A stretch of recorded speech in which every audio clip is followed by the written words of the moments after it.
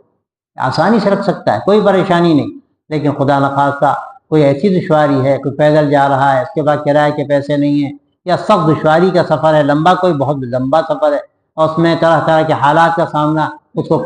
کرنا پڑ سکتا ہے، تو ایسی صورت میں بہتر ہے کہ روزہ نہ رکھے۔ یہ پوری تفصیل ہے اس میں، اور اس کا لحاظ ہمیشہ رہنا چاہیے۔ ٹھیک ہے، وآخر دعوانا الحمد للہ۔